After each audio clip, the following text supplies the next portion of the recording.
ओम नमः सिद्धेभ्यः। ओम नमः सिद्धेभ्यः। मंगलम भगवान वीरो मंगलम गौतम गणी मंगलम कुंद कुंदाख्यो जैन धर्मोस्तु मंगलम सर्वे मंगल मांगल्यम सर्वे कल्याण कारकम प्रधानम सर्वे धर्माणां जैनम जयतु शासनम जैनम जयतु शासनम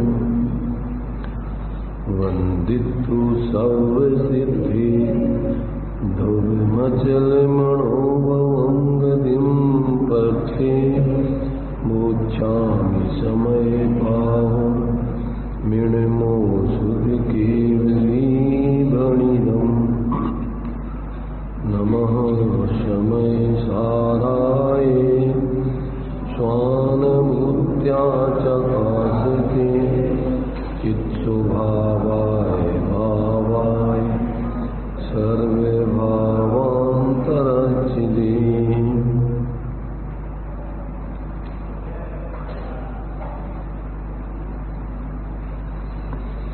समय सार जी अपनी स्वाध्याय में रखा है समय सार जी ग्रंथराज। इसमें विषय अपना बहुत ही महत्वपूर्ण प्रारंभ होने वाला है, जिसको समझे बिना ये जीव अनादिकाल से संसार में भटक रहा है, 4 गति 84 लाख योनियों का पात्र बना हुआ है। तो यहाँ पर जो 7 तत्व अथवा 9 पदार्थ जिनको सम्यक प्रकार से समझ करके और उसमें से स्वपर ही उपाधि तत्वों का निर्णय करके फिर स्व का अवलंबन करके और क्रम से आश्रवबंध पदार्थों का अभाव करते हुए संवर निद्रा रूप प्रवृत्ति करते हुए उस मोक्ष तत्व की सिद्धि करना सभी जीवों का प्रयोजन है। मोक्ष माने पूर्ण सुखी होना। मोक्ष माने कोई ऐसा कोई स्थान नहीं है कि जहां पहुंच जाना है। मोक्ष माने आत्मा की पूर्ण सुखरूप अवस्था, पूर्ण निराकुल अवस्था। वो पूर्ण निराकुल अवस्था की सिद्धि कैसे होती है? इन 7 तत्व 9 पदार्थों को किस दृष्टिकोण से समझकर उसमें से अपना प्रयोजन साधने के लिए क्या करना चाहिए, ये बात अपन को यहाँ पर अब बतलाई जा रही है। अनादिकाल से जीव ने क्या है, व्यवहार का तो पक्ष रहा है, परंतु उसको परमार्थ का स्वरूप समझ में आया नहीं, उसका पक्ष किया नहीं और पक्ष पूर्वक उसका लक्ष्य और आश्रय किया नहीं, इसलिए ये चतुर्गति का ही पात्र बना हुआ है। अब यहाँ पर देखो, ये 7 तत्व अथवा 9 पदार्थ, इनको भूतार्थ से जानना क्या है और व्यवहार से जानना क्या है, और फिर अपने लिए इसमें से आत्महित का प्रयोजन करने के लिए उस व्यवहार में से भूतार्थ की अंदर में अपने आश्रय करके और परिणति में मोक्ष मार्ग और मोक्ष की सिद्धि कैसे की जाती है, वो विधि अपन को समझना है। अब इस विधि को समझने के लिए अपन को इस ग्रंथ में तो यहाँ जिस शुद्धात्म तत्व का आश्रय करके जीव सुखी होता है, वो शुद्धात्म तत्व को मुख्य रूप से यहाँ पर सिद्ध किया है।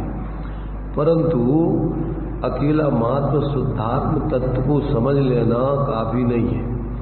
उस शुद्धात्म तत्व को उसका स्वरूप समझ करके और फिर परिणति में पर्याय में उसका क्रमशः अवलंबन करते हुए उसकी जब तक पर्याय में पूर्ण वीतराग दशा नहीं हो जाए, तब तक अपने लिए उस शुद्धात्म तत्व का आश्रय करना जरूरी है।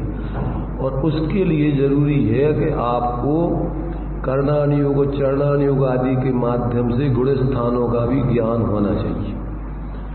यदि आपने मात्र समय सार के आधार से शुद्धात्म तत्व को समझ लिया और उसका श्रद्धान ज्ञान भी कर लिया, और आगे यदि आपने गुण स्थान प्रमाण मोक्ष की सिद्धि करने के लिए और जो बाहर से निर्वृत्ति और स्वरूप की प्रवृत्ति की विधि अपन को चरणानुयोग, कर्णानुयोग आदि के माध्यम से आचार्यों ने बतलाई है, उसको नहीं अपनाएंगे तो वास्तव में अपन भ्रम में ही रहेंगे। माने कभी कभी क्या है, जानकारी करके मात्र व्यक्ति संतुष्ट हो जाता है, जबकि जानकारी करना जरूरी तो है पर काफी नहीं है। जानकारी करके अपन को अपना हित साधने के लिए अब अपन को कहाँ प्रवृत्ति और कहाँ से निर्वृत्ति, कैसी कैसी प्रवृत्ति और निर्वृत्ति होती है, उसका भी विवेक होना चाहिए। तो इसके लिए अपना जो है, जो दोपहर में अपना बृहद द्रव्य संग्रह जी चल रहा है, उसमें आगम और अध्यात्म का सुमेल बनाकर गुण स्थान प्रमाण पूरा विस्तृत निरूपण चल रहा है। उसमें भी दूसरा अध्याय इसी बात को समझाने के लिए चलेगा।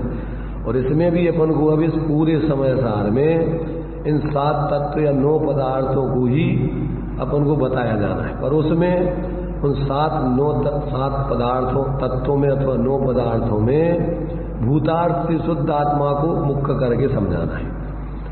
इसमें इन 9 में उस एकत्व विभक्त को दिखाना है और उस आगम अध्यात्म में उस एकत्व विभक्त को आश्रय तो कराना है, पर साथ में व्यवहार में संवर, निद्रा और मोक्ष तत्व को भी विवेक रख करके और गुण स्थान प्रमाण प्रवृत्ति कराना है।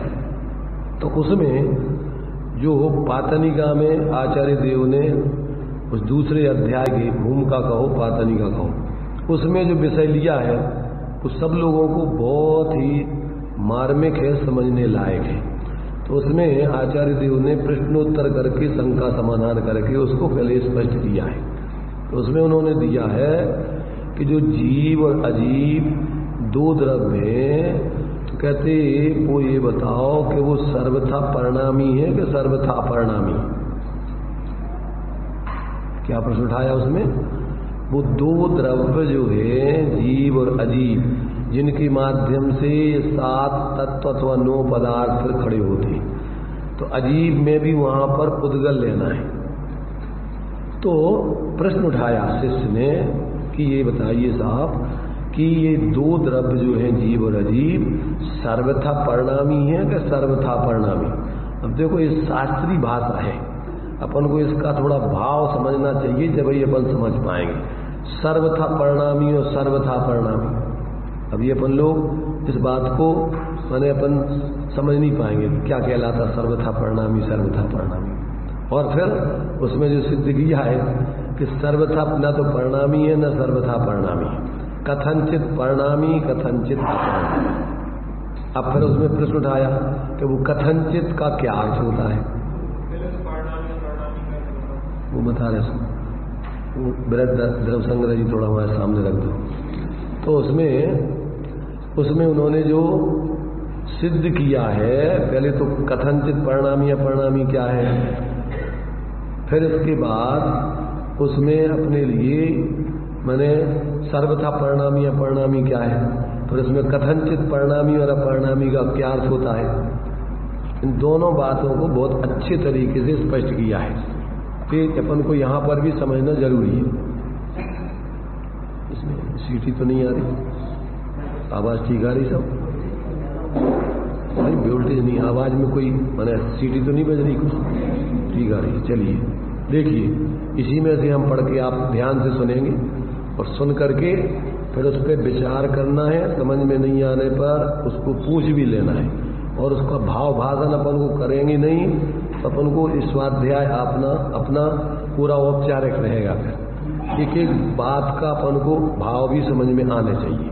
तो इसमें देखिए, जो वैसे हम इसमें पढ़ते हैं उसमें से आप ध्यान से सुनेंगे, समझ में आएगा। उपयोग समझने में ही लगाएंगे तो लिखा हुआ है पुस्तक तो सामने इसलिए रखी जाती है कि ताकि हम गलत तो नहीं बोल रहे, कहीं अपने मनमाना तो नहीं बोल रहे, तो सामने वाले को प्रमाणिकता के लिए पुस्तक रखवाई जाती। तो देखो भैया आचार्यों ने भी लिखा है, उसका मतलब ये नहीं है कि सबको पुस्तक रखे नहीं तो समझ में नहीं आए। उपदेश में तो पुस्तक, सम्मोहन में कोई पुस्तक रख के नहीं समझाया जाता, वहाँ तो सिर्फ उपदेश ही चलता है और उसके माध्यम से व्यक्ति सिर्फ समझते हैं और समझ करके उसको समझ में अपने अंदर ज्ञान में लाते हैं। तो अब देखिए इसमें प्रश्न उठाया शिष्य ने कि यदि एकांशी जीव और अजीव ये दो द्रव्य परिणामी हो तो संयोग पर्याय रूप एक ही पदार्थ सिद्ध हो। अब देखो उसका पहले तो अभी उसको सर्वथा परिणामी और उसको स्पष्ट कर रहे हैं। तो एक ही पदार्थ सिद्ध हो, और यदि एकांत से दोनों सर्वथा अपरिणामी हो तो जीव और अजीव द्रव्य रूप दो ही पदार्थ सिद्ध हो, अतः आश्रव आदि 7 पदार्थ किस प्रकार सिद्ध होते हैं। अभी तो शिष्य की जो शंका थी उस शंका के आधार से एकांत से दोनों को या तो परिणामी मानो सर्वथा या अपरिणामी मानो, तो उससे क्या प्रश्न स्थिति बनेगी। यदि इन दोनों द्रव्यों को सर्वथा परिणामी मानोगी तो फिर एक द्रव्य ही रहेगा। तो सर्वथा परिणामी क्या होता है, दोनों मिलकर के एक हो जाना, उसका नाम सर्वथा परिणामी। उनकी सत्ता अलग अलग नहीं रहे। सर्वथा परिणामी, परिणमनशील की बात नहीं चल रही, परिणमनशील तो है पर कथनचित, यहाँ बात चल रही सर्वथा और एक कथनचित, एक ही बात है। सर्वथा परिणमनशील कहो या परिणामी कहो, कोई अंतर नहीं। अपरिणामी कहो या नित्य कहो, एक रूप कहो, कोई उसमें अंतर नहीं। तो यदि इनको सर्वथा परिणामी माना जाए, अब सर्वथा का अर्थ समझ लेना, सर्वथा परिणामी माने दोनों सर्वथा परिणमन करके एक हो जाए, वो और दोनों मिल करके एक बन जाए, उसका नाम है सर्वथा परिणामी। सर्वथा परिणामी समझ में आ गया। दोनों मिट करके तीसरी अवस्था धारण कर ले, एक वस्तु बन जाए मिल करके दोनों, वो कहलाता सर्वथा परिणामी। और सर्वथा परिणामी किसे कहते हैं कि दोनों द्रव्यों में परिणमन बिल्कुल भी नहीं हो, तो जीव और अजीव दो ही द्रव्य रहेंगे पर 7 नहीं बनेंगे, 9 पदार्थ सिद्ध नहीं होंगे, क्योंकि उनमें परिणमन होता ही नहीं है। तो परिणमन होता ही नहीं है तो अब वो आश्रव कैसे होगा, बंध कैसे होगा, संबर कैसे होगा, निद्रा कैसे होगा, मोक्ष कैसे होगा, उसमें कोई परिणमन नहीं होगा। वो बिल्कुल ध्रुव ज्यों के त्यों रहेंगे, वो अजीब अजीब और जीव जीव एक ही रूप रहेंगे, उसमें कोई न उसमें विकार होगा, न निर्विकारीपना होगा, न एक देश होगा, न पूर्ण होगा, कुछ नहीं होगा। ज्यों के त्यों वो जैसे है वैसे के वैसे रहेंगे, वो कहलाता है सर्वथा अपरिणामी। समझना ध्यान से, सर्वथा परिणामी माने दो मिलके एक हो जाना, और सर्वथा परिणामी माने ये ज्यों के त्यों बने रहे, उसमें परिणमन कुछ हो ही नहीं। जैसे मान लीजिए अपन देखते ना कि अपने लिए सोना यदि सर्वथा अपरिणामी हो तो उसके कुंडल गड़ा अंगूठी आदि कुछ नहीं बनेगी, तो ज्यों कहते हो जैसा है वैसे के वैसा रहेगा। और सर्वथा परिणामी हो तो जैसे मान लीजिए दो चीजों में मिला करके वो अपन ने कोई चीज बना रहे, जब गहना बनाया जाता है तो उसमें कोई ना कोई चीज मिला के बनाई जाती है, तो अगर वो सर्वथा परिणामी हो तो वो सोना और वो चीज मिल के एक ही हो जाए, पर उसमें अशुद्धता का भेद ही नहीं रहे। तो ये यहां पर कह रहे कि जैसे जड़ चेतन शरीर और आत्मा दोनों मिलकर के अगर मिलके एक हो जाएं तो अब क्या हो जाएंगे, ये कुछ नहीं, दो मिलके एक वस्तु बन गए। अब अचेतन हो गए कि चेतन हो गए, दो में से एक मिल करके दोनों एक ही हो गए सर्वथा परिणमन करके। या फिर संकर दशा में तीसरी दशा हो गई, जैसे घोड़ा और खच्चर की, घोड़ा और तुम्हारे से गधे की औलाद खच्चर बन जाता है। खच्चर जानते हो नहीं जानते, ना वो घोड़ा रहता है ना गधा रहता है, एक तीसरी दशा है वो खच्चर की। तो या तो वो मिलकर के दोनों एक हो जाए, या तो जैसे घोड़ा और गधा मिलकर के क्या हो जाए, या तो गधा बन जाए वो या घोड़ा बन जाए वो मिलके, या फिर तीसरी दशा एक खच्चर बन जाए, परंतु दो नहीं रहेंगे। तो ऐसा यहां पर ये इस सर्वथा परिणामी पने में एक बन जाएंगे वो, या तो अजीब बन जाए या जीव बन जाए, या मिलकर के तीसरी दशा हो जाए, ना जीव रहे ना अजीब रहे, एक तीसरी स्थिति बन जाए। तो ये हो गया उसका सर्वथा परिणामी। और सर्वथा परिणामी में वो ज्यों के त्यों रहे, उनमें कुछ नहीं, न संसार न मोह न सुख की अवस्था न दुख की अवस्था, कुछ नहीं रहेगा।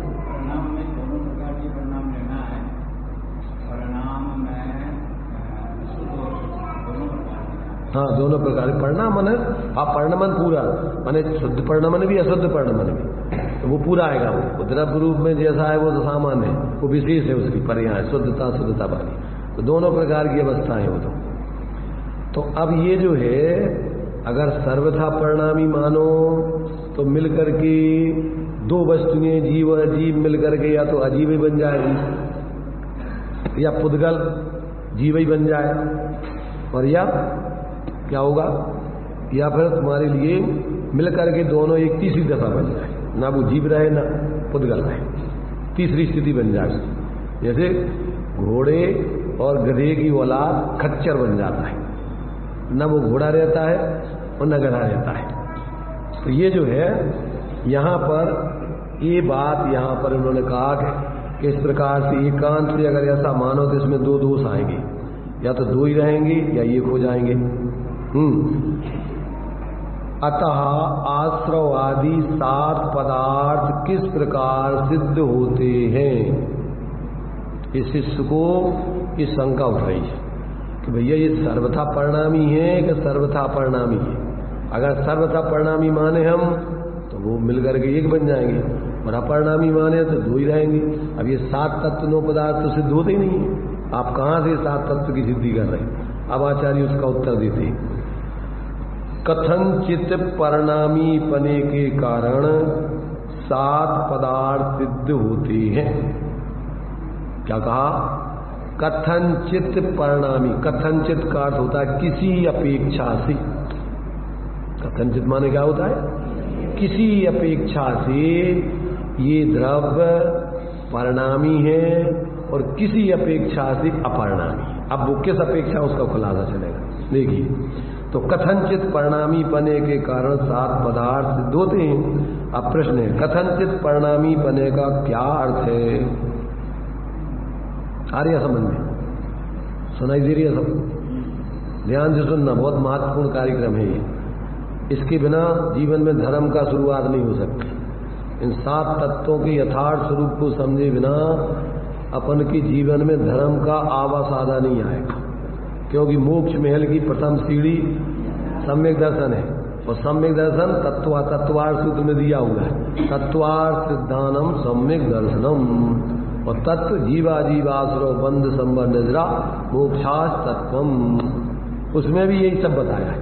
अब वो उसमें भेद प्रधान नए से बताया, यहाँ अभेद प्रधान नए से अपने शुद्ध आत्म तत्व की सिद्धि की है, बस इतना अंतर है और कुछ नहीं। बातें वो इसमें भी बताना है, 7 तत्व 9 पदार्थों को इस समय सार में लिखा है, और इसका प्रयोजन क्या है, इस 7 तत्व 9 पदार्थों में एक शुद्ध आत्मा की सिद्धि करना, और उनमें 7 तत्व 9 पदार्थों को माने निश्चय व्यवहार दोनों से समझाकर और वस्तु स्वरूप की सिद्धि करना है।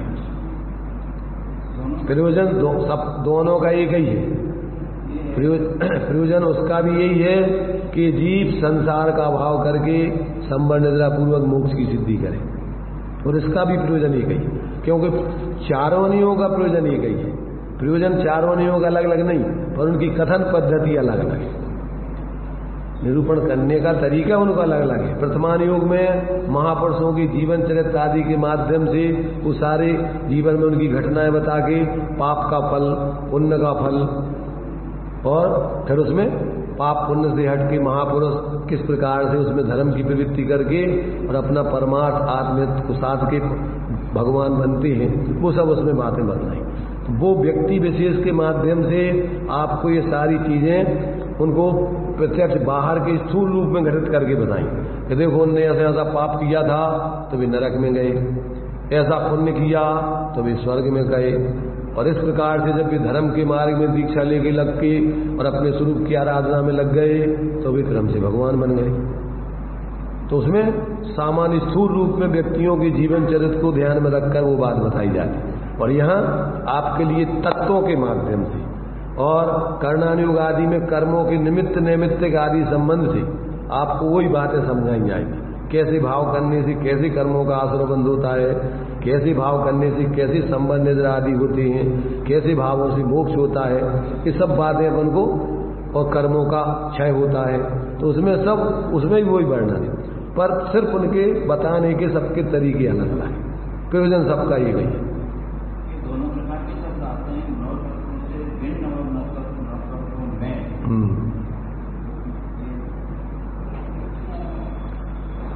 दो शब्द आते हैं तो उसमें दोनों शब्दों का प्रयोजन अलग अलग है। अलग अलग क्या सब प्रयोजन तो एक ही है, परंतु कथन सिर्फ अलग अलग है।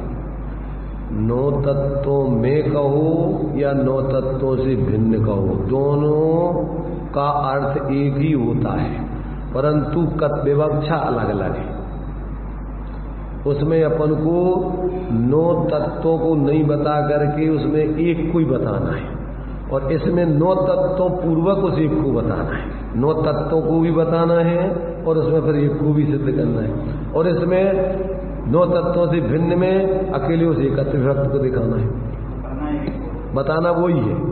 नौ तत्वों में देखो तो और उससे भिन्न देखो तो, कोई अलग अलग नहीं है। नौ तत्वों से भिन्न में अलग नहीं है, और नौ तत्वों में देखना वो कोई अलग नहीं है, एक ही बात है। पर भ्रमित होकर के व्यक्ति वो नौ तत्वों में कह देवे तो वो मानेगा कि ये गलत कह रहे हैं। जिसको विवक्षाओं का ज्ञान नहीं है, अपेक्षाओं का ज्ञान नहीं है, तो वो समझेगा कि नौ तत्वों में तो है ही नहीं है, वो नौ तत्वों से भिन्न है। तो कहाँ है वो नौ तत्वों से भिन्न? आसमान में। वो तो ज्ञान में अपन को समझना है, दृष्टिकोण समझना है कि उसमें अपन को विशेष में सामान्य को देखना है, वहाँ विशेष नहीं देखना है। तो अकेला सिर्फ दृष्टिकोण बदलना है, ना कि कोई वस्तु स्वरूप को अलग करना है कहीं। तो ज्ञान में ही आपको भिन्न देखना है, और ज्ञान में ही आपको नौ तत्वों में देखना है, उसमें कोई अलग अलग बात नहीं है। तो ये बात एक ही है। देखिए, तो इसमें अपने लिए अब ये सर्वथा परिणामी और सर्वथा परिणामी में तो सात तत्व नौ पदार्थ सिद्ध होते नहीं। पहली बात समझ में आ गया, सर्वथा परिणामी सर्वथा परिणामी। सर्वथा परिणामी माने दो मिलकर एक हो जाना, और सर्वथा परिणामी माने दो बिल्कुल अलग अलग बने रहना, उनमें परिणमन होने नहीं। अब उत्तर में दिया कथनचित परिणामी पने के कारण सात पदार्थ सिद्ध होते हैं। अब प्रश्न, कथनचित परिणामी पने का क्या अर्थ है? जिस प्रकार स्फटिक मणि स्वभाव से निर्मल है, तो भी जपा पुष्पादि उपाधि जनित पर्यायंतर रूप परिणति को ग्रहण करता है। यद्यपि स्फटिक मणि उपाधि ग्रहण करता है, तो भी निश्चय से शुद्ध स्वभाव को नहीं छोड़ता। ये तो दृष्टांत है। तो पहले तो दृष्टांत होता है अनुभूत, और सिद्धांत समझाना है जो अभी तुम्हें अनुभव में नहीं है। तो पहले तो अपन को या तो यही समझ में आना चाहिए कि ये स्फटिक मणि क्या होता है और जपा पुष्प आदि क्या होता है। स्फटिक मणि जानते? स्फटिक मणि नहीं देखी तुमने? वो स्फटिक मणि की प्रतिमाएं होती हैं, वो हाँ, उसमें ही अपन को इस प्रकार का स्फटिक मणि होता है कि उसमें आप उसमें जो भी टाँक लगा दो, जिस रंग का उसमें अपन बोलते हैं ना पन्नी लगा दो, तो उसमें से वो आपको उस प्रकार की वो दिखाई देने लगती है। उस स्फटिक मणि के प्रकार से अपन अभी स्फटिक मणि की जगह अपन ले लो बल्ब। अपने पास अभी बल्ब समझ लो स्फटिक मणि, तो उस बल्ब का प्रकाश स्वच्छ साफ है, और उसमें यदि अपन हरे पीले नीले आदि जो पन्नी बनती है अगर वो लगा दो तो उसका प्रकाश कैसा निकलता है? फिर हरा नीला पीला जैसी दाग लगा दो वैसा उसका प्रकाश प्रकट होने लगेगा। तो यद्यपि वो अंदर में देखो तो वो अपने स्वच्छ प्रकाश रूप ही है, परंतु उसकी बाहर में प्रकाश जो निकल रहा है वो स्फटिक मणि के निमित्त से हरे पीले लाल रूप हो गया है। इतनी समझ में आ गई? ये दृष्टांत है, इतना दृष्टांत समझ में आ गया। यद्यपि स्फटिक मणि उस उपाधि के निमित्त से क्या करता है, अपने प्रकाश को बदल देता है, उस रूप परिणमित हो जाता है, परंतु अंदर में देखो, उसका स्वरूप से देखो तो स्फटिक वो प्रकाश अभी भी बिल्कुल स्वच्छ अपने स्वरूप में मान स्वरूप रूप ही परिणमन कर रहा है। निर्मल तो उसका जो अंदर का स्वभाव है वो तो सदा निर्मल है। अभी तो उसका परिणमन की बात चल रही। परिणमन में जो स्वच्छ जैसा अंदर है वैसा बाहर में जो प्रकाश साफ निकल रहा था, अब उसका प्रकाश कैसे निकलने लगा, जैसी स्फटिक मणि लगा दी वैसा हरा पीला नीला लाल प्रकाश दिखाई देने लगा। परिणमन की बात चल रही। देखिए आगे इतनी बात समझ में आ गई। धीरज, तुम पन्ना ही पलट रहे, तुम उसमें हम बोल रहे उसको सुनो, तो उसको मत पलटो, उसमें नहीं लिखा है, पुस्तक दूसरी है, दोपहर में आना उसमें है ये।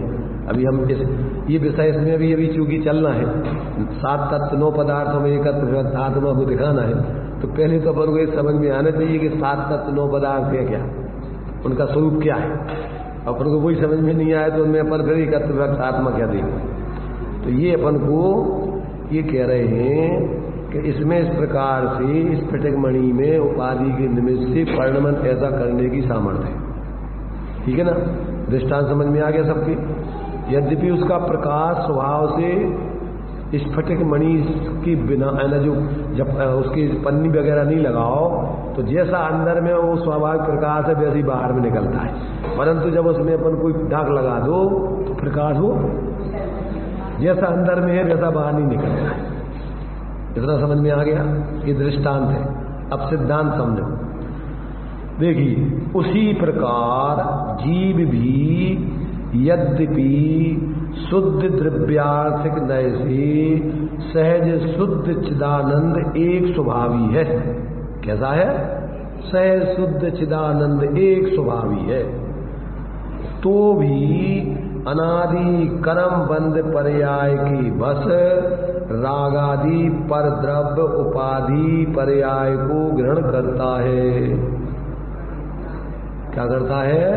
अनादि काल से कर्मों के बंध में पड़ा है, तो कर्मों के उदय को क्या है, उदय में जुड़ करके जैसे कर्मों के उदय आते उसमें जुड़ करके मोह राग द्वेष आदि रूप परिणमन कर जाता है। समझ में आ गई इतनी बात? 8 कर्मों में एक मोहिनी कर्म है, समझना था। उस कर्म के उदय में देखो दृष्टांत दिया, जैसे अपन लौकिक दृष्टांत समझो कि जैसे अपन मिर्च है ना, मिर्च कैसी होती है? चिरपरी। तो उसका मिर्च का चिरपरापन वो काय में रहता है? मिर्च में ही रहता ना वो उसका चिरपरापन। परंतु जब अपन लोग खाते हैं तो वो चिरपरापन अपन को स्वाद आता है उसका कि नहीं आता है? स्वाद आता है। तो स्वाद में एक तो 2 प्रकार से समझो, एक तो चिरपरेपन का ज्ञान और एक चिरपरेपन में अच्छा बुरा लगना, मजा आना, मजा नहीं आना। तो अब ये बताओ कि वो चिरपरापन है, पहली चीज तो वो चिरपरापन तुम्हारी आत्मा में आता है कि नहीं आता है? वो चिरपरापन तो मिर्च का है ना, तो वो मिर्च का चिरपरापन अजीब का है। वो तो अपन पुद्गल में स्पर्श रस गंध वर्ण 4 गुण बतलाए, तो उसका जो चिरपरापन है कौन से गुण का परिणमन है? रस गुण में खट्टा मीठा चरपरा तीखा कसायला, ये उसकी पर्याय उसमें उसी में रहती हैं, उस गुण का परिणमन उसी में होता है। तो पुद्गल ही में हो रहा वो तो।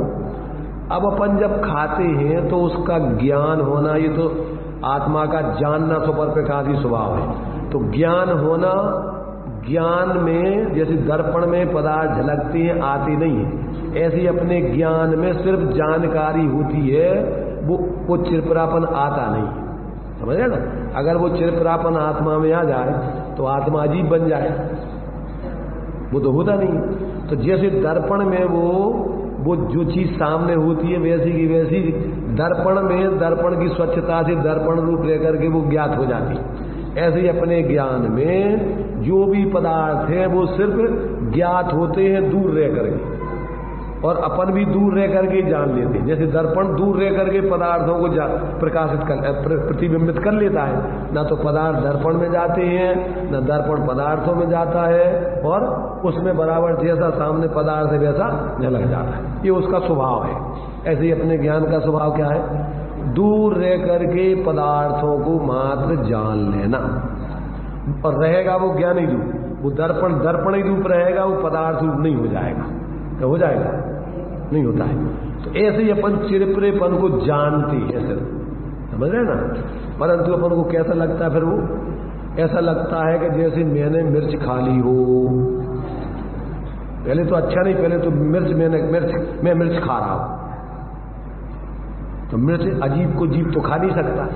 अगर जीव अजीब को खा ले तो रोज न इतना भोजन करता है, जीव तो उतना वजनदार जितना माल खा लेता है वो सब जीव में चला जाएगा, तो उतना सारा का सारा इकट्ठा होता जाएगा। वो होता है इकट्ठा? कुछ नहीं होता। तो अब ये क्या होता है कि एक तो ज्ञान होता है, और एक उसमें ये ऐसा लगता है कि जैसे तुमने मिर्च खा ली हो। तो ज्ञान करना तो ये जीव का स्वभाव, स्वपर प्रकाशी ज्ञान का स्वभाव है। अपने ज्ञान रूप रह करके स्वपर को जान लेना, ये तो स्वभाव है। परंतु कोई पदार्थ अपने रूप नहीं होती, अपन पर रूप नहीं होती, और अपन क्या जानते मानते हैं कि जैसे मिर्च हमने खा ली हो, तो यही विपरीत ज्ञान है, यही विपरीत मान्यता है। और फिर उसमें अच्छे बुरे की मजा आ रहा है या बुरी लग रही है, तो ये कसाय भाव है, राग द्वेष का भाव है। ये भी तो उसमें ना तो अच्छापना है। उस मिर्च में अगर देखो अच्छापना है तो सबको अच्छी लगनी चाहिए।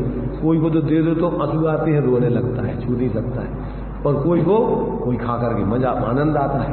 तो अब वो अच्छा है कि बुरापना है? एक व्यक्ति उसको खा के रो रहा है, दुखी हो रहा है, और एक व्यक्ति खा के प्रसन्न हो रहा है। तो ये बताओ कि उसमें दुख है कि सुख है? क्या है उस मिर्च में? सुख नाम का गुण है कि दुख नाम का गुण है? ना तो उसमें सुख है ना दुख है। ये तो जीव की कल्पना है, राग द्वेष की कल्पना। तो अब ये जीव का मिथ्या भाव है, समझ रहे ना?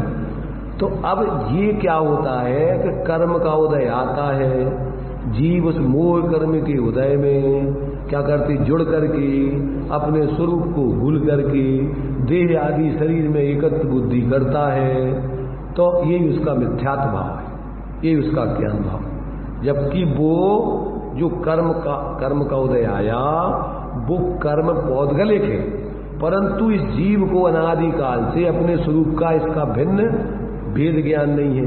तो जैसे कर्म का उदय आता है, ज्ञान में उसका स्थिति अनुभाग आदि जो है वैसा उसको भाषित होता है, परंतु ये ज्ञान तो नहीं करता, उसमें एकत्व करके इष्ट अनिष्ट की कल्पना करता है, नु कर्मों में अवलंबन करके। तो ये क्या हो गया कि ये जीव वास्तव में है तो जैसे वो स्फटिक मणि जैसे स्वच्छ है, या बल्ब बिल्कुल स्वच्छ है, पर जैसी दाग लग जाती है वैसा बाहर में पर्याय में उसका परिणमन।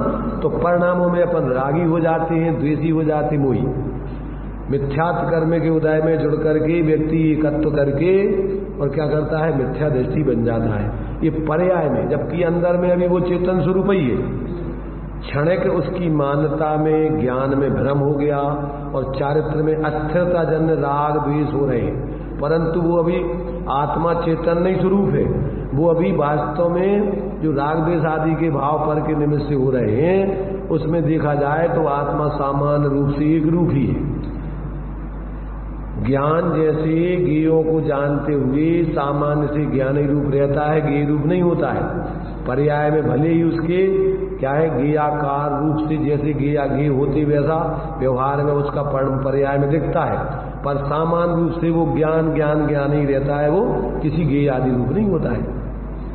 अब क्या होता है कि भ्रम जीव को होता है, ज्ञान में गेयों को जानने से गेय ज्ञा एक संकर दोष कर लेता है। जैसे गेय ज्ञान में घुस गए या ज्ञान गेयों में चला गया, और भावक दोषों में क्या, भावक संकर दोष में कर्म के उदय से जो परिस्थितियां बनती हैं उसमें, और आत्मा के मूल स्वभाव में उसके उदय में ज्ञान होने पर, राग आदि परिणमन होने पर अपना जो ज्ञान स्वभाव है उससे पृथक रहता है कथनचित। तो अब ये क्या है, उसको पृथक नहीं जान करके एक मान लेता है।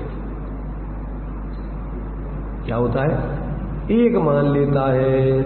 अब जैसे वो प्रकाश पन्नी के निमित्त से हरा पीला नीला हो रहा है, पर मूल में वो हरा पीला नीला उस प्रकाश का नहीं है। किसका है वो पन्नी के निमित्त से उसका विकारी परिणमन है। मूल में तो वो कैसा है, स्वच्छ है। तो ऐसा जब तक ये जीव को भेद विज्ञान नहीं होता है तब तक क्या है, ये अज्ञानता में अपने को और पर को और अपने मूल स्वभाव को और अपने विभाव को सबको स्वपर स्वभाव विभाव पर भाव का ज्ञाता सम्यक ज्ञान, स्वभाव विभाव पर भाव। तो अब क्या स्वभाव, क्या स्व है, क्या पर है, क्या स्वभाव है, क्या विभाव है, क्या परभाव है, ऐसा कोई ज्ञान नहीं है। अब ये जब तक ये भेद विज्ञान नहीं करेगा तब तक तो ये क्या है, भ्रम से व्यक्ति जैसे पशुओं को अपन घास में भूसे में बांट मिला के डाल देते हैं तो वे पशु उस घास को और अन्न को एक में एक करके खा जाते हैं। अलग अलग नहीं जानते कि ये घास भूसा अलग है और ये दाना अलग है। उस दाने के लोभ में वो भूसे को भी उसी रूप में मान के खा जाते हैं। ऐसे ये जीव अज्ञानता से अनादिकाल से अपने स्वरूप को और पर के स्वरूप को, अपने स्वभाव को और पर भावों को और अपने विभाव को सबको एक में एक करके मानता हुआ अज्ञानता में जी रहा है। क्या मिश्र माने ज्ञान तो है ही, और ज्ञान में गे और राग आदि की एकत्र बुद्धि कर ली तो मिश्र अनुभव हो गया कि वहीं ज्ञान भी है, उतनी गे भी है, राग आदि भी है, परंतु तेरा ज्ञान अलग है और राग आदि और गे आदि अलग है। तो भेद नहीं करके उस घास को और दाने को मिश्र इकट्ठा करके खा रहा है। भेद विज्ञान नहीं कर रहा है कि जो दाना है जो अलग है और ये भूसा है जो अलग है, जो जानपना है जो मेरा है और ये राग आदि के तो सब आश्रव भाव है, और ये जानपने में जो आ रहे हैं गे ये हमसे पृथक है, परद्रव्य है।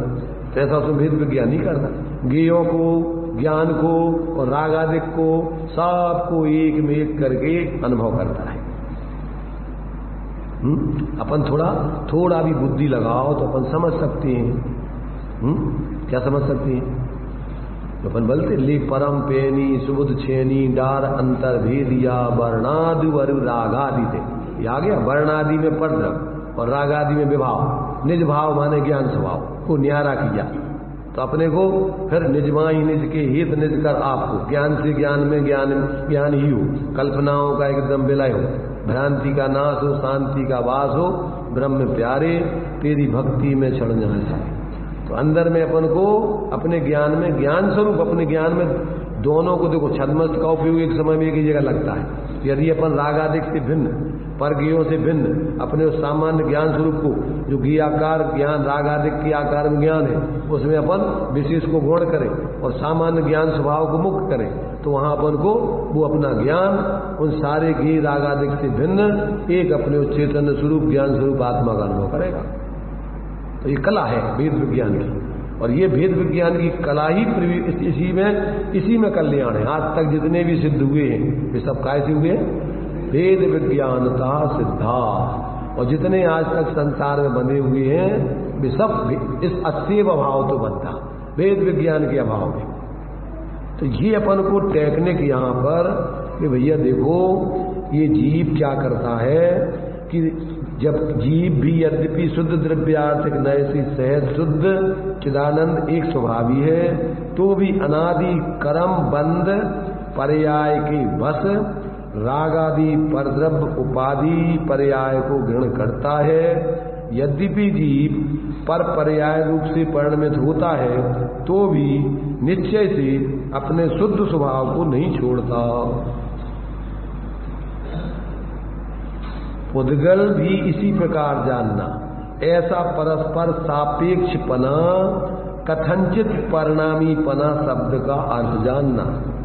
एक दूसरे के निमित्त से एक दूसरे का परिणमन होना, ये कथनचित परिणामीपना है। पर्याय में वो पर्यायांतर से परिणमन कर जाए, उसका नाम कथनचित परिणामी। द्रव्य रूप से ज्यों का त्यों रहे, अपन पढ़ते ना जयचंद जी की 12 भावना में कि द्रव्य रूप से सर्वथिर पर्याय थिर है कौन, द्रव्य दृष्टिया पालको पर्याय नय कर गौण। गौण करना है पर्याय, उसी पर्याय में। अब पर्याय को गौण करना कहो, पर्याय से भिन्न द्रव्य को देखना कहो, या पर्यायों में ही पर्याय से भिन्न द्रव्य को देखना कहो, वही है वो। नौ तत्वों में जाकर के ही वो अपने एक पने को नहीं छोड़ रहा है। मैंने जैसे अपन देख रहे कि वो ये पंखा घूमने के साथ में पंखे पने को ज्यों का त्यों स्थिरता को लिए हुए, घूमता हुआ भी पंखा पंखे रूप से ध्रुव है, वो कुछ नहीं उसमें होता है। और पर्याय में वो चलता भी है, कम चलता है, तेज चलता है, रुकता है, पर पंखे पने में रुक जावे तो कोई अंतर नहीं आएगा, चले तो कोई अंतर नहीं आएगा, धीमा चले तो अंतर नहीं आएगा, तेज चले तो कोई अंतर नहीं है। पंखा कैसा, पंखे पने से ज्यों का त्यों वैसा ही का वैसा रहता है। ऐसे ही जीव चाहे मोह राग द्वेष आदि रूप परिणमन करे, संयोगों में रहे, और चाहे अपने एकत्व विभक्त स्वरूप का अवलंबन करके पर्याय में वीतराग विज्ञानता की सिद्धि करके और क्या हो जाए, वीतराग दशा को पर संयोगों से रहे, सिद्ध दशा को पाले, पर जीव पने से वो जीव ज्यों का त्यों रहेगा, उसमें कोई अंतर नहीं। तो ऐसे अपने उस जीव पने को जानकर पर पदार्थों में और अपने इस पर्याय मात्र में एकत्र बुद्धि छोड़कर ऐसे अपने उस एक पने रूप द्रव्य में अगर अपन अपनापन करते हैं तो पर्याय में क्या होता है, परावलंबन से जो अशुद्धता आती थी उसका भाव होके शुद्धता प्रकट होकर जीव धर्मात्मा बनता है। देखो इसको पढ़ते हैं थोड़ा सा, इसमें बहुत बढ़िया खुलासा है। तो इस प्रकार कथनचित परिणामी पने पना शब्द का अर्थ है, इस प्रकार कथनचित परिणामी पना होने से जीव पुद्गल के संयोग रूप परिणति से रचित होने के कारण आश्रव आदि 7 पदार्थ सिद्ध होते हैं, और वे 7 पदार्थ पूर्वोक्त जीव और अजीव द्रव्य के साथ मिलकर 9 होते हैं, अतः 9 पदार्थ कहने में आते हैं। अब शिष्य ने दूसरा प्रश्न उठाया, अभेद नय से पुण्य और पाप इन 2 पदार्थों का आश्रव बंध में अथवा बंद पदार्थ में समावेश करने की अपेक्षा से 7 तत्व कहे जाते हैं। 9 को 7 किस रूप में कह रहे कि पुण्य और पाप को अपन आश्रव बंद पदार्थ में गर्भित कर लेते हैं। क्यों कि आश्रव बंद के ही भेद है पुण्य और पाप, पुण्याश्रव पापाश्रव, पाप बंद पुण्य बंद, तो ये आश्रव बंद के ही भेद है। तो सामान्य रूप से वो पुण्य पाप आश्रव में जब समाहित कर लेते हैं तो 7 तत्व कहलाते हैं, 9 की जगह 7 हो जाते हैं।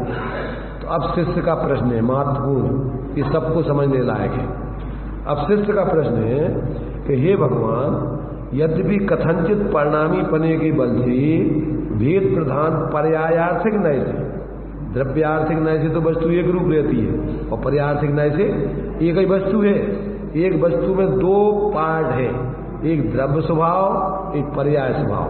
पर्याय स्वभाव में परिणमन करती है और द्रव्य स्वभाव में एक रूप बने रहती है। तो वस्तु में ये दो प्रकार का स्वभाव है। कौन सा? एक द्रव्य स्वभाव, एक पर्याय स्वभाव। तो द्रव्य स्वभाव से एक रूप बने रहना और पर्याय स्वभाव से बदलते रहना। तो अब यहां पर कह रहे कि आपने जो है पर्यायार्थिक नय से जिस प्रकार अभेद भेद प्रधान पर्यायार्थिक नय से 9 पदार्थ 7 तत्व सिद्ध हुए, तो भी उनसे क्या प्रयोजन है? जिस प्रकार अभेद नय से पुण्य और पाप पदार्थ का अंतर्भाव 7 तत्वों में हो गया, उसी प्रकार विशेष अभेद नय की विवक्षा में आश्रव आदि पदार्थों का भी जीव और अजीव इन 2 द्रव्यों में अंतर्भाव करने पर जीव और अजीव ये 2 पदार्थ ही सिद्ध होते हैं। जैसे आपने पुण्य पाप को आश्रय बंध में गर्भित कर दिया, तो हम कहते हैं उसको जीव अजीब में सात, इन 7 को भी कर दो गर्भित, तो 2 ही रह जाएंगे। अब काय के लिए इन 7 की बात करती? हाँ, उनको भी 5 को भी तुम तो जीव अजीब में मिला दो। तो अब उसका उत्तर देते हैं, उसका प्रयोजन बताते हैं। देखिए यहाँ कहती है शंका का परिहार करते हैं, हे और उपाधि तत्व का परिज्ञान कराने रूप प्रयोजन के लिए आश्रव आदि पदार्थों का व्याख्यान करना योग्य है। कौन से तत्वों का? हे उपाधि तत्वों का परिज्ञान कराने के लिए क्या है, 7 तत्वों का उपदेश देना कहते हैं जरूरी है, योग्य है। वही कहते हैं। अब इनको जो है किस उद्देश्य से 7 तत्व या 9 पदार्थ तुम बता रहे हो, उसका प्रयोजन क्या है? तो कहते हैं हे उपाधि तत्वों का परिज्ञान। तो हे उपाधि तत्व किसे कहते हैं? तो अब उसका खुलासा करते हैं। देखिए अब यहां पर कहते हैं उसका वही कहते हैं अक्षय अनंत सुख वह उपाधि तत्व है। सभी जीव क्या चाहते हैं? जे त्रिभुवन में जीव अनंत सुख चाहे दुखते भय। कैसा सुख चाहते हैं? अस्थिर के स्थिर, स्थायी सुख चाहते हैं कि थोड़े समय के लिए, हमेशा के लिए? और पूर्ण चाहते हैं कि अपूर्ण सुख चाहते हैं? पूर्ण सुख चाहते हैं। तो अब देखिए कहते हैं जो अक्षय अनंत सुख है वह उपाधि है सब जीवों के लिए। अब उसका कारण क्या है? तो कहते हैं उस अक्षय अनंत सुख का कारण मोक्ष तत्व है। वो अक्षय अनंत सुख कहाँ मिलता है? मोक्ष दशा होने पर मिलता है। अब कहते हैं मोक्ष का कारण क्या है? तो कहते मोक्ष का कारण संबंध निद्रा है। मोक्ष की सिद्धि कैसे होती है? वो संबंध निद्रा से होती है। तो कहते हैं संबंध निद्रा का कारण क्या है? उसका कारण विशुद्ध ज्ञान दर्शन स्वभावी निजात्म तत्व के सम्यक सिद्धांत ज्ञान अनुचरण रूप लक्षण युक्त निश्चय रत्नत्रय स्वरूप मोक्ष का मार्ग है। ये काय का कारण है? संबंध निद्रा का। एक दूसरे अब ये नहीं पता होगा तो आप बातें करते रहो, जीवन में कुछ नहीं मिलेगा। आप जब तक इस कारण कार्य की व्यवस्था को समझकर उस रूप प्रवृत्ति नहीं करोगे तब तक आप कार्य की सिद्धि नहीं होगी। आपने समझ लिया कि हलवा ऐसे बनता है, ऐसे बनता है, ऐसे बनता है। अब आप क्या करो, जिससे हलवा बनता है उन सारी सामग्रियों को उस रूप प्रवृत्ति नहीं करो तो हलवा बन जाएगा। आपको पूरा जो विधि है कि भैया हलवा बनाने के लिए आटे को सेको, सेक करके उसको बढ़िया घी से, और फिर क्या करो, फिर उसको अपन शक्कर घोर करके पानी बनाओ, और पानी बना करके फिर धीरे धीरे उसमें डालो। कितना डालो? क्या धीरे धीरे जितना उसमें वो हलवा बन जाए इतना डालो, और फिर उसमें बढ़िया जो है इलायची काजू किशमिश जो कुछ डालना है वो सब डाल दो, और बढ़िया गरम गरम गरम गरम परसों फिर खाओ, आनंद आएगा। अब तुमने सब विधि सीख ली, सब सुन लिया, अब विधि नहीं जानी। अब तुमने कही सब चीजें तो तुमने समझ ली कि इसमें उसमें घी भी डलता है, शक्कर भी डलती है, ये भी डलता है, वो भी डलता है, पानी भी डलता है। अब तुम क्या करो, विधि नहीं जानो कि पहले क्या किया था, पहले क्या किया जाए, और तुमने पानी में सब चीजें डाल दी, तो बन जाएगा हलवा घी में। तो वो सब चीजें बिगड़ जाएंगी। तो ये विधि भी आपको आना चाहिए कि आपको अब इसकी सिद्धि करने का कारणकारीपना क्या है। तो आपको क्रम से जब तक उसको नहीं अपनाओगे तब तक आप अनंत सुख को प्राप्त नहीं कर पाओगे। आपने समझ लिया कि अनंत सुख आत्मा में है, तब आत्मा में है यदि जान लेने से तो अनंत सुख मिल नहीं जाएगा। अब उसके लिए आप उस अपने निःशुद्धात्म तत्व का अंदर में सिद्धांत ज्ञान, और उसको पहले तो तुम्हें इसका स्वरूप बताना कि भैया शुद्धात्म तत्व 9 पदार्थों में मिलेगा, और इनके अलावा 7 तत्वों के अलावा कहीं नहीं मिलेगा। संसार दशा में जीवन आदि काल से अभी अशुद्ध दशा में है, तो ये जीव का शुद्धात्म स्वरूप अभी इन्हीं आश्रम बंद आदि स्थितियों में कर्मों में शरीर आदि के साथ में है। तो इसमें से आपको अभी उस शुद्धात्म तत्व का लक्ष्य आश्रय करना होगा। तो अब ये सारी चीजें नहीं समझे तो अपन अपने परद्रव्यंते भिन्न आप में रुचि और आपका ज्ञान, आपकी लीनता रूप मोक्ष मार्ग, और उसका कारण सच्चे देव सास गुरु का सानिध्य करके और 6 द्रव्य 7 तत्वों का स्वरूप सुनो, और फिर उसमें से स्वापर ही उपाधि का निर्णय करो और फिर अपने निःशुद्धात्म तत्व को मुक्त करो और सब तरफ को उपयोग को हटाओ, तब जाकर के अंदर में अपने, अब वो भी फिर गुणस्थान प्रमाण अकेला थोड़ा, जैसे मान लो चौथे गुणस्थान जन्म हो गया, अब उसी में संतुष्ट हो गए, तो अब अक्षय मोक्ष तत्व की सिद्धि तो नहीं होगी। अब उसके लिए क्या करना, क्या बाहर से निर्वृत्ति करो और फिर अंदर में निर्विकल्प होगी प्रवृत्ति करो। अब बाहर की सल्ले लिए रहो और बाहर में सब परिग्रह में बैठे रहो, तो आगे की सिद्धि तो नहीं होना है। इसलिए सम्यक दृष्टि बन गए, सम्यक ज्ञानी बन गए, तो अब उतने में संतुष्ट नहीं होना है। क्या करना है कि सम्यक ज्ञानी हो वही दृढ़ चारित लीजिए, एक देश अरु सकल देश तस भेद कहिए। तो अब ये सारी चीजें क्रम क्रम से तुम्हें नहीं पता हो, तो अकेले सिर्फ 7 तत्व 6 द्रव्य 9 तत्वों का समय सार से बढ़िया बन्न शुद्धात्मा का स्वरूप समझ लिया और जीवन में प्रयोग करना कुछ नहीं आया, तो कुछ नहीं होगा। एक ये भी भार लग जाएगा तुम्हारे सर पे, समझ रहे ना, ये भी तुम्हारे लिए विकल्पों का कारण बना रहेगा। जितने ग्रंथ अगर उसको आत्मसात नहीं किया तो उतनी ग्रंथियां बन जाएंगी। उस ग्रंथ में ऐसा लिखा, इसमें वैसा लगा, उसमें वैसा लिखा, और तुम्हें उसे क्या लाभ, उसमें लिखा वो उनने तो अनुभव करके लिखा, और तुम्हें कब मिले, उसका फायदा कब मिलेगा। कि जब तुम उस प्रकार जीवन में प्रवृत्ति करोगे तो ज्यादातर अपन सब एक ग्रंथ पढ़ लो, उससे तुम्हारा कल्याण हो सकता है। और तुम अब ग्रंथ ही ग्रंथ पढ़ते रहो तो 11 अंग 9 पूर्व तक के पढ़ते रहो, फिर भी तुम्हारा कल्याण किंचित मात्र भी नहीं होता। और बाहर से सब परिवार कुटुंब छोड़ के नग्न दिगंबर साधु बन जाओ और ये शुद्धात्म तत्व की आराधना नहीं करो तो भटकते रहोगे, कुछ नहीं। अनंत बार ऐसा कर लिया। अगर आप ये जीवन जीने की कला नहीं सीखे तो चाहे बाहर में आप साधु बन जाओ और चाहे घर गृहस्थी में बने रहकर आप कुछ भी करते रहो, और या फिर पंडित बन करके क्षयोपम ज्ञान में दिमाग में शास्त्रों को भर लो, उससे आपको कुछ नहीं मिलेगा। लोक में कदाचित अज्ञानी जीव तुम्हें मान सम्मान दे दें, तुम्हें ज्ञानी मान लें, परंतु तुम्हें जीवन में शांति किंचित मात्र भी, पहले से आत्म ज्ञान बिना सुख लेस न पाए, शांति की गंध नहीं मिलेगी जब तक आप अपने निःशुद्धात्म तत्व की श्रद्धा ज्ञान और लीनता जितनी करोगे। लीनता चारित्र में, चारित्रम खलु धम्म, अपने स्वरूप की लीनता में सुख होता है, और वो लीनता गुणस्थान प्रमाण होती है। ऐसे नहीं होती है कि अपन ने सिर्फ अकेला स्वरूप समझ लिया और अपन विकल्पों में रह करके बस बाहर में लगे रहे, तो लीनता होगी नहीं स्वरूप की। तो ये सारा पूरा क्रम बताया है कि इस प्रकार से आपको क्या करना कि ये जो हे उपाधि तत्वों में अपन को अनंत सुख उपाधि है, उसका कारण मोक्ष है, मोक्ष का कारण संबंध निद्रा है, उसका कारण विशुद्ध ज्ञान दर्शन स्वभावी निजात तत्व के सम्यक श्रद्धान ज्ञान अनुसरण रूप लक्षण युक्त निश्चय रत्नत्रय है ये अपन को, और उस निश्चय रत्नत्रय का साधक व्यवहार रत्नत्रय है। अब ये कारण कार्य की व्यवस्था क्रम से यहां से वहां तक जाना है।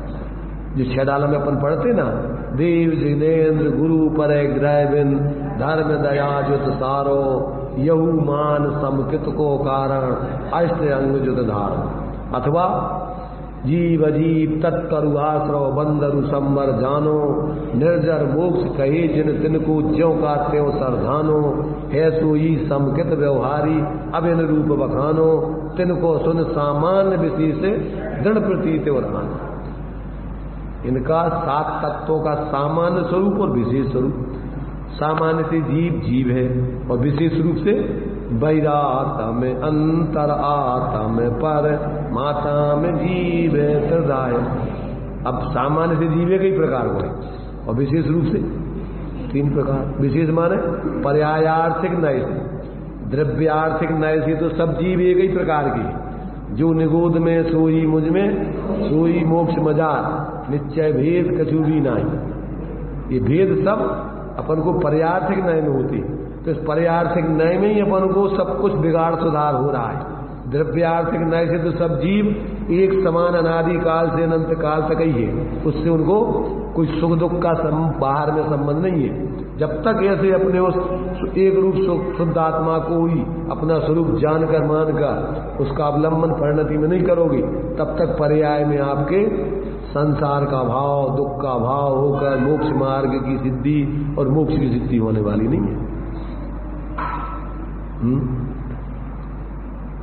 अभी तो अपन को क्या है कि अभी आत्मा के भोजन की तैयारी तो अपन ये ठीक है, अभी 10 लक्षण धर्म चल रहा है, साथ साथ अभी शरीर के भोजन की तैयारी में भी थोड़ा विकल्प चलते रहते हैं। ये आत्मा के भोजन की व्यवस्था बताई जा रही है, आत्मा का भोजन कैसे किया जाए, और बाहर में शरीर के भोजन की व्यवस्था है तो सब लोग जानते ही हैं, उनको समझाने की जरूरत नहीं है। वो तो सब बिना पढ़ाई लिखाए जन्म से ही बच्चा पैदा होता है, गाय का बछड़ा, और वो पैदा ही होते साथ गाय के स्तनों तरफ दौड़ता है, देखता है कहाँ है, मैं खाने की व्यवस्था क्या है, ढूंढ लेता कि नहीं ढूंढ लेता है। जो जंगलों में जैसे होते ना जानवर, उनके लिए कौन उनको पिलाता है, कौन व्यवस्था बनाता है, वे सब अपने आप सीख लेते हैं। तो संसार की व्यवस्था है तो सब अपन ने पढ़ा ना चौथी गाथा में समझ कि सब सुत परिचिदान भूदा सब बस भी काम भोग बंद कथा।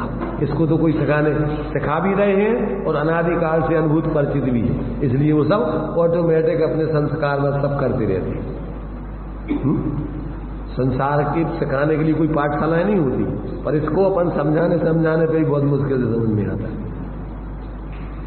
संसार के लिए भी वो अपन को जो धंधे पानी की रोजी रोटी की वो भी पढ़ाने की पाठशाला होती, तो उसका उपदेश तो देने वाले जगह जगह बहुत हैं, परंतु ये अपन को आत्मा के स्वरूप को अनुभव करने की, इसके भोजन की व्यवस्था समझना बहुत विरल है। इसलिए आचार्य देव ने कहा कि हम तो तुम्हें उस एकत्र भक्त जिसके अवलंबन से तुम क्या है इस संसार के दुखों से छूटकर अपने उस अनंत सुख की प्राप्ति करते हो, हम तुम्हें उस एकत्र भक्त को समझाएंगे जो आज तक तुमने नहीं देखा, अनुभव नहीं किया। तो ये इसमें देखो इतना करके इन्होंने कि ये इस प्रकार क्रम है उसका कि आपको अगर 7 तत्व नहीं समझोगे तो आपका प्रयोजन सिद्ध होने वाला नहीं है। आप अकेले एकत्र विभक्त द्रव्यार्थिक न्याय के विषय को समझ लोगे और पर्यार्थिक न्याय के विषय को नहीं समझोगे तो आपका कल्याण होने वाला नहीं है, भ्रम में जाओगे। क्यों कि वास्तव में द्रव्यार्थिक न्याय का विषय एक रूप होने पर भी पर्यार्थिक न्याय में जो अपन को पर्यार्थिक पर्याय में जो अनादिकाल से जीव दुखी है, तो गुण स्थान प्रमाण उस पर्याय में कितनी शुद्धि प्रकट हो रही है। क्यों? अब एकत्र विभक्त तो सदा एक ही रूप रहना है, तो उसमें तो कुछ होना ही नहीं है, अपन कुछ करने नहीं है। करना कहाँ है? होना तो सब पर्याय में है, और होना है उसके अवलंबन हुआ, इसलिए उसको देखना भी जरूरी है। वो आज तक अपन ने समझा नहीं, और वो कहाँ मिलेगा कि वो वहीं सब में उन्हीं नहीं मिलेगा, अलग नहीं है। वो अपने गुण पर्यायों से अलग द्रव्य स्वभाव नहीं है, और अलग भी है। द्रव्य स्वभाव गुण पर्यायों से अलग नहीं है, और द्रव्य गुण पर्यायों से अलग भी है। इसी का नाम अनेकांत है। अलग अलग कैसे है कि वो जब अपन उसको एक जो दृष्टिकोण है उसका सामान्य स्वभाव द्रव्य स्वभाव, उसकी दृष्टिकोण से वो अपना द्रव्य स्वभाव इनमें रहते हुए भी वो अपने एक पने को नहीं छोड़ता, नित्य पने को नहीं छोड़ता, ध्रुव पने को नहीं छोड़ता, वो अपना वो एक पना ज्यों का त्यों।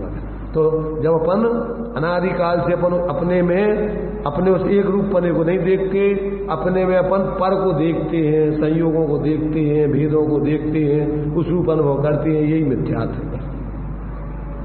जब अपन अपने में उसी पर्यायों में गुणों में जब वो जो व्याप रहा है अपना स्वभाव, और वास्तव में वो ही अपनी पर्यायों में आता है, आ रहा है, परंतु उस पर अपना लक्ष्य ही नहीं है, अपना लक्ष्य दूसरों पर।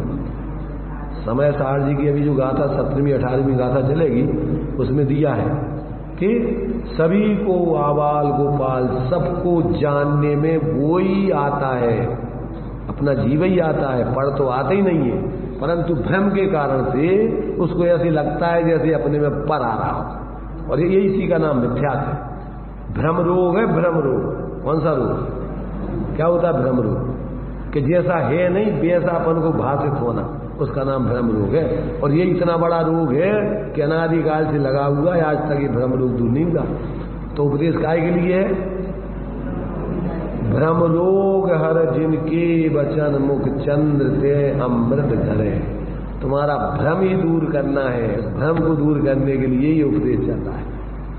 देखो भ्रम दूर हो जाएगा तो ये बताओ कि तुम्हें क्या हो जाएगा फिर? जब भ्रम दूर हो जाएगा तो फिर तुम्हारी क्या स्थिति बनेगी? जैसे मान लो ऐसा सोचो कि तुम स्वप्न देख रहे थे और तुम स्वप्न में क्या बन गए थे कि स्वप्न में तुम मान लीजिए कि अमीर से गरीब बन गए, ठीक है ना, अमीर से गरीब बन गए और दाने दाने को मोहताज होकर के भीख मांग करके अपनी आजीविका चला रहे हैं। अब आपकी समस्या बहुत बहुत बड़ी है, दरिद्रता की, दुख की, मिटाने की। तो अब क्या है कि आपको क्या हो गया, तुम हो तो पैसे वाले, हो तो करोड़पति, हो तो तुम बहुत धनाढ्य, ये समझ लो कि राजा ही हो, तुम्हारे पास सब कुछ है और तुम भिखारी बनने का स्वप्न देखने लग गए। तो अब तुम ये बताओ कि तुम्हारी तकलीफ भी, जो स्वप्न में तुम जो भिखारी बन गए, तो तकलीफ तुम्हारी पूरी है कि झूठ है? नहीं है। तकलीफ है कि नहीं है तुम्हें? ये बताओ। तुम जब तुम वास्तव में तुम राजा हो और तुम स्वप्न में भिखारी बन गए, तो भिखारी बन गए जब तुम स्वप्न में, तो तुम्हें तकलीफ है उसमें कि नहीं है कुछ? बताओ। स्वप्न में नहीं है, जीव में तकलीफ है। वो स्वप्न क्या है? वो जीव कोई तो पैदा हो रहा है, स्वप्न किसको हो रहा है? तकलीफ किसको है? स्वप्न माने कैसे? स्वप्न माने जीव, अजीब को तो स्वप्न आता नहीं है, जीव ही को, वो भी कल्पना है, मिथ्या उसकी। जीव को ही ऐसी मिथ्या कल्पना हो गई है कि मैं भिखारी बन गया। अब वही जीव जो अभी जागृत अवस्था में राजा है, वही सोते अवस्था में भिखारी बन गया पूरा। तो अब क्या हो रहा है? अब बहुत दाने दाने को मोहताज है, भीख मांगता हुआ फिर रहा है। अब उसकी तकलीफ मिटाने के लिए क्या उपाय है? क्या उपाय है? उसके भिखारीपन को दूर करने का क्या उपाय है? अरे उसको जो भ्रम हो गया है नींद में, भ्रम स्वप्न में कि हम भिखारी, उसको थोड़ी आंखें खुल जाए उसकी, तो आंखें खुली की तकलीफ खत्म। ऐसे ही अपन को मिथ्यात्व में क्या हो गया है? अपन जीव ही है, आज तक कोई शरीर आदि बने नहीं है, परंतु अपन अपने को क्या मान रहे हैं?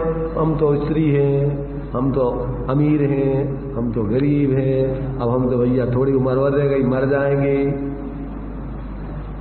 तो जो का है, जो का है, जब नींद है, दिन की नींद है, जा दिन का स्वप्न है, ये दिवा स्वप्न है और वो रात्रि का स्वप्न है। तो रात्रि के स्वप्नों को तो अपन स्वप्न मान लेते हैं, परंतु इस दिन के स्वप्न को अपन स्वप्न नहीं मान रहे, इसको अपन सही मान रहे। सबसे बड़ा भ्रम तो ये कि तुम शरीर नहीं हो, तुम अमीर गरीब नहीं हो, तुम स्त्री पुरुष नहीं हो, तुम्हारा जन्म मरण नहीं होता है, तुम तो अनादि अनंत जीव हो, ज्ञान स्वरूप हो, आनंदमय निराकुल स्वभावी हो। आकुलता तो तुमने झूठी पैदा करी है, जैसे उसने स्वप्न में तकलीफ तो झूठी पैदा करी है, वास्तव में उसकी तकलीफ का स्वभाव नहीं है। तो अपन को बहुत तकलीफ है, अनादिकाल से अपन दुखी है, नहीं है? दुखी पूरे हैं, ध्यान रखना, ऐसा नहीं है कि झूठा है, पूरे हैं, पर हो तुम दुखी व्यर्थ में। अपन बोलते मोह महामद पियो अनादि और भूल आपको भरमत बादी। बादी माने व्यर्थ में ही भटक रहा है, व्यर्थ में ही दुखी है, कोई कारण नहीं है उसका। कारण पूछो कि भैया उस राजा से पूछो कि तुम भिखारी का स्वप्न क्यों देख रहे भैया, पूछो कारण बताओ सबको, पूछो क्या देख रहे हो तुम राजा हो जब, तो भिखारी का स्वप्न क्यों देख रहे हो? बताओ क्यों देख रहा है वो भिखारी का स्वप्न, क्या देख रहे? अरे वो राजा है तो भिखारी का स्वप्न क्यों देख रहा है? क्या उसको होश ही नहीं है? ऐसी अज्ञान दशा में जीव को होश ही नहीं है कि अपन भिखारी है, अपन जीव है कि शरीर है कि अमीर है कि गरीब है, सुखी है कि दुखी, कल्पना मिथ्या। निरंतर जीव चेतन स्वरूपी है, चेतन स्वरूपी था, चेतन स्वरूपी रहेगा। एक द्रव्य अन्य द्रव्य रूप होता ही नहीं, हुआ ही नहीं कभी। हो जाए तो फिर व्यवस्था ही बिगड़ जाए तब विश्व की। सिर्फ तुम्हें भ्रम तोड़ना है अपना अंदर में कि वास्तव में हम चेतन स्वरूप जीवी थे, जीवी हैं, जीवी रहेंगे, अनुरूप हुए नहीं, हो सकते नहीं, व्यवस्था ही नहीं है। तो ये प्रयोजनभूत तत्वों में अपन को 7 तत्वों को इसलिए कहते हैं, ये समझना जरूरी है। अकेले जीव अजीव को सामान्य से समझ लो तो उससे काम नहीं चलेगा। सामान्य शास्त्र तो नूनम विशेषो बलवान भवे। सामान्य से विशेष जानना मतलब अपने लिए कल्याणकारी है, क्योंकि तकलीफ तो अपन को विशेष में ही है, सामान्य में तो है नहीं। तो ये ये यहाँ पर अपन को प्रयोजनभूत तत्वों की दृष्टि से अपने लिए 7 तत्वों को समझना, तो ये तो सुख की दृष्टि से है। अब दुख की दृष्टि से भी हे तत्व, ये तो उपादेय तत्वों की बात करी। अब हे तत्व में क्या समझना कि हे तत्वों में आपको आकुलता उत्पन्न करने वाला नरक गति आदि का दुख और निश्चय से इंद्रिय जन सुख, ये हे तत्व है। ये क्या है? ये आपको दुख है, दुख ये छोड़ने लायक है ना दुख। ये त्रिभुवन में जीवन सुख चाहे दुख है भाई मन, तो दुख अपने लिए छोड़ना है, बुरा है, हानिकारक है, और सुख अपने लिए हितकारी है, तो अपन को दुख छोड़ना है। तो कहते वो दुख क्या है? तो कहते जो दुख है वो तुम्हारे लिए जो और जो लोक में तुम 5 इंद्रिय जनित सुख मान रहे वो भी दुख ही है। ये 2 ही छोड़ने लायक है, इंद्रिय जनित सुख और जन्म मरण आदि का 4 गति का ये दुख, ये सब तुम्हारे लिए दोनों ही तत्व है। अब उनका कारण क्या है? तो कहते उसका कारण संसार है। जैसे वहां सुख का कारण मोक्ष है, ऐसे यहां दुख का कारण संसार है। और संसार का कारण क्या है? संसार का कारण आश्रव बंध है। संसार कैसे चल रहा है? आश्रव बंध से। तो ये 2 पदार्थ अपने लिए आश्रव बंध संसार के कारण है। और उनका कारण क्या है? उसका कारण पूर्वोक्त निश्चय और व्यवहार और निश्चय रत्नत्रय से विलक्षण गृहीत और अगृहीत मिथ्या दर्शन मिथ्या ज्ञान चाहिए। काय का? आश्रव बंध का कारण। और उसका कारण कुगुरु कुदेव कुधर्म आदि का सेव। ये कुगुरु कुदेव कुधर्म सेव पूसे चिर दर्शन वही, ये कारण है। ऐसा कारणकारी बना इनमें इधर हे तत्व में दुख में चलना है। हे तत्वों को कैसा समझना है? तो इस प्रकार से ये 3 है। इस प्रकार हे उपादेय तत्वों का व्याख्यान करने पर 7 तत्व 9 पदार्थ स्वयमेव सिद्ध हो जाते हैं। आया समझ में कुछ? अब ये अपन पढ़ तो लेते हैं, तत्वार्थ सिद्धानम सम्यक दर्शनम जीवाजीवास्तव बंध संबंध निद्रा मोक्षा तत्वम तन, तो ये सब अपन पढ़ रहे हैं, परंतु उनका स्वरूप क्या है और उनका प्रयोजन क्या है? इन 7 तत्व 9 पदार्थों को बताने का प्रयोजन क्या है? और फिर हम उसमें से उस प्रयोजन को साध रहे हैं कि नहीं साध रहे, उसके साधने की विधि बता रहे हैं। अब उसको हम अपने जीवन में साध रहे हैं कि नहीं साध रहे? नहीं साध रहे, तब जानकारी कर लो तो भी काम नहीं चलेगा, और नहीं करो तो भी काम नहीं चलेगा।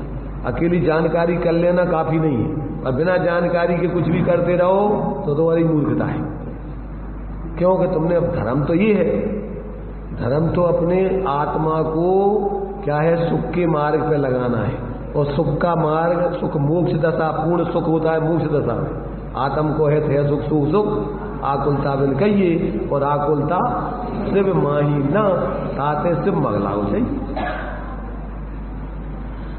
थोड़ी बहुत अपने को कच्चा खाका दिमाग में बंधा कि नहीं बंधा है। कम से कम अपन को 10 लक्षण पर्व ये दिन है, तो इसमें कम से कम अभी 10 लक्षण जीवन में अपन प्रकट नहीं कर पाए, तो 10 लक्षण कैसे प्रकट होती है, वो धर्म कैसे प्रकट होता है, कम से कम वही समझ में आ जाए। क्योंकि पहले क्या होता है? किसी चीज का विचार होता है, उसका निर्णय होता है। विचार माने उसका निर्णय होता है। फिर अपन को जो चीज पाना है उसकी भावना होती है, और फिर उसके लिए पाने के लिए प्रयत्न होता है, प्रवृत्ति होती है। तो ऐसे ही अपन को पहले तो धर्म समझ में आना चाहिए। तो पहले तो अपन धर्म के स्वरूप को समझें, और समझ करके फिर अच्छा अपने लिए इसमें हित है तो अब उसकी भावना की ये चीज अपन को चाहिए, अब चाहिए है तो फिर उसके लिए आपको पाने की विधि बताएंगे कि ये उसकी विधि है पाने की। अब समझो अपन को समझे में नहीं आए कि धर्म धर्म धर्म धर्म धर्म, अपन ने हा हुल्ला हल्ला कर लो और धर्म हो गया, 10 दिन चले गए और अपन अपने जो तो काम में लग गए। तो धर्म ऐसी तो है नहीं है कि हर साल मना लो भगा दो, विदाई कर दो उनकी। तो धर्म को अपन को बुलाने हैं और विदाई करने हैं कि एक बार धारण करके अनंत काल तक के लिए उस रूप जीना है। और हर साल अपन मनाओ तो है, पर भी तुम माने के नहीं तुम्हारी बात। मनाओ थे ना अपन कोई भैया आ जाओ, देखो यार आ जाओ आ जाओ आ जाओ, अब वो मानो के नहीं, क्या बताओ? 10 धर्मों को तुम हर साल मनाओ तो कि नहीं मनाओ?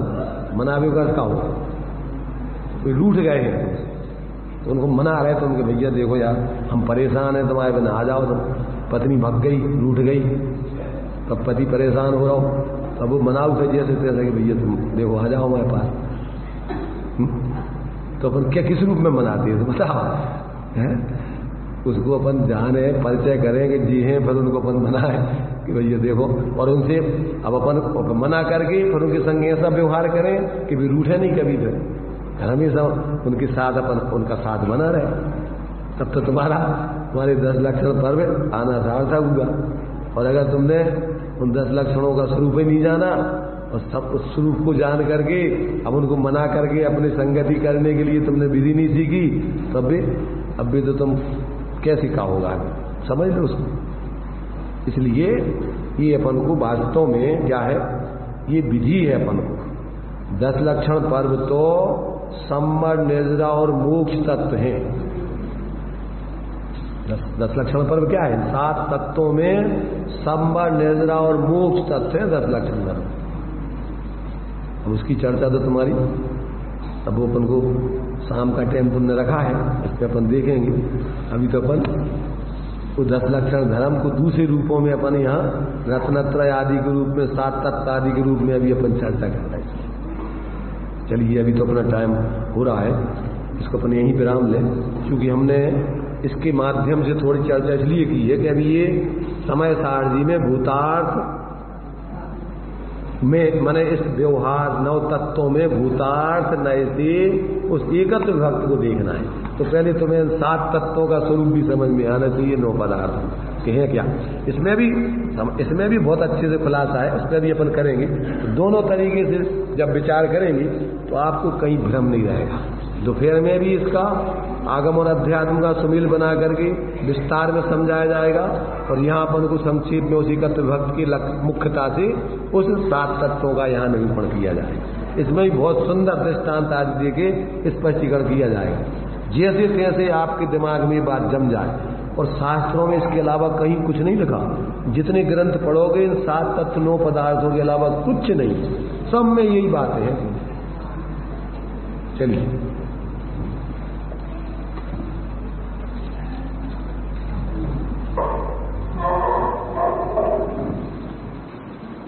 एक स्कूल में इंटरवल का समय था और बच्चों को बहुत भूख लग रही थी। तो मास्टर जी ने पूछा कि 2 और 2 कितने होते हैं? कह रहे मास्टर साहब 4 रोटी। कह रहे 2 और 2 4 रोटी कहाँ से आ गए? कह रहे मास्टर जी भूख बहुत लग रही है इसलिए रोटी याद आ रही है, अभी तो हमें और चीज़ें कम याद आ रही हैं। तो अपने साथ तो ऐसा नहीं हो रहा, क्योंकि यहाँ के लोग तो बहुत धर्म करने में आगे हैं, तत्पर हैं। यहाँ बहुत ही सुंदर विषय चल रहा है, गुरुवो भवन्ति शरणा। गुरु ही जो नए चक्र को चलाने में पारंगत हैं, वही शरणदायी है। बहुत मार्मिक तरीके से जो अभी 13 गाथा में विषय आने वाला है, द्रव्य संग्रह के माध्यम से बहुत सुंदर समझने लायक है कि आपने जो जीव और अजीव 2 द्रव्य कहे, वह परिणामी है कि अपरिणामी है। उन्होंने कहा कि न सर्वथा परिणामी है न सर्वथा अपरिणामी है, कथनचित परिणामी है कथनचित अपरिणामी है। उसके बाद यहाँ पे चर्चा आई कि किस तरीके से परिणामी हो, किस तरीके से अपरिणामी है, वो तो मुझसे आपने चर्चा सुनी है। फिर उन्होंने 7 तत्व कैसे घटित होते हैं यह बताया। कथनचित परिणामी होने से 7 तत्व और 9 पदार्थ घटित होते हैं। उस विषय पे थोड़ी सी 2 मिनट आपसे लेना चाहूँगा, बहुत मार्मिक विषय है, उसको समझें। अगर 7 तत्व 9 पदार्थ का ज्ञान नहीं हो तो किस प्रकार से हम अपना हित करते, ये को छोड़ते, उपादेय को अंगीकार करते, कौन आश्रयभूत उपादेय है, कौन प्रकट करने योग उपादेय है, कैसे जानते। यहाँ सबसे पहले चर्चा आई कि प्रत्येक जीव सुख चाहता है, और सुख ऐसा नहीं चाहता, अक्षय अनंत सुख चाहता है। हम ऐसा सुख चाहते हैं कि जिसके बाद कभी दुख ना आए, जिसका क्षय ना हो। तो पहला बिंदु है कि अक्षय अनंत सुख है कार्य, उसका कारण है मोक्ष। अक्षय अनंत सुख है कार्य, उसका कारण है मोक्ष। तो मोक्ष में ही क्योंकि अक्षय अनंत सुख मिलता है। फिर अगर मोक्ष को कार्य रूप लें तो संवर निर्जरा हुई कारण और मोक्ष हुआ उसका कार्य। पहले जो कारण है वह फिर कार्य रूप में ले रहे हैं, फिर उसके नीचे उसको कारण कार्य घटित कर रहे हैं। सबसे पहले अक्षय अनंत सुख है कार्य, उसका कारण है मोक्ष, मोक्ष अगर कार्य लेंगे तो संवर निर्जरा हुई कारण, संवर निर्जरा अगर कार्य है तो अभेद रत्नत्रय हुआ उसका कारण। अभेद रत्नत्रय माने निश्चय, सम्यक दर्शन, सम्यक ज्ञान, सम्यक चारित्र। और अभेद रत्नत्रय अगर कार्य हुआ तो उसका कारण है भेद रत्नत्रय। भेद रत्नत्रय में विचार करें तो जीवादि 7 तत्वों का यथार्थ श्रद्धान और सच्चे देव शास्त्र गुरु का श्रद्धान। अब अपन क्रम से चलें, अगर नीचे से ऊपर, तो सबसे पहले सच्चे देव शास्त्र गुरु का श्रद्धान, जिनवर कथित 7 तत्वों का श्रद्धान, और जिनवर कथित 7 तत्वों में भी हे उपादेय आदि का विचार करके आज निश्चय रत्नत्रय की प्रकटता और निश्चय रत्नत्रय की प्रकटता पूर्वक संवर निर्जरा की उत्पत्ति, संवर निर्जरा पूर्वक मोक्ष, और मोक्ष में अक्षय अनंत सुख प्राप्त होता है। अब दूसरी तरफ संसार में को भी देख लें, थोड़ा सा समय लें, 2 मिनट और। संसार में चतुर्गति के दुख या पंचेंद्रिय के विसर्जन सुख, ये क्या है? हेय है ना? उसका कारण है संसार, क्योंकि संसार में ही जीव इन पंचेंद्रिय के विसर्जन दुख या संसार के चतुर्गति को दुखों को भोगता है।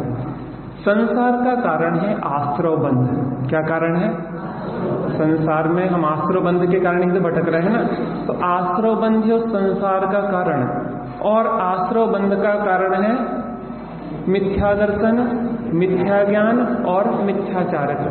मिथ्या दर्शन, मिथ्या ज्ञान, मिथ्या चारित्र का कारण है अतत्व श्रद्धान, और अतत्व श्रद्धान का कारण है कुगुरु, कुदेव और कुधर्म। फिर नीचे से ऊपर के क्रम में जाएं तो कुगुरु, कुदेव, कुधर्म के माध्यम से अतत्व श्रद्धान पुष्ट होता है, उससे मिथ्या दर्शन, मिथ्या ज्ञान, मिथ्या चारित्र पुष्ट होता है, उससे आश्रव बंध होता है, और आश्रव बंध से संसार होता है, और संसार में हम अनंत दुख भोगते हैं। 10 लक्षण महापर्व आया है, संसार का अभाव करें, संवर निर्जरा प्रकट करें, और क्रमशः मोक्ष में अक्षय अनंत सुख को प्राप्त करें, इसी मंगल भावना से।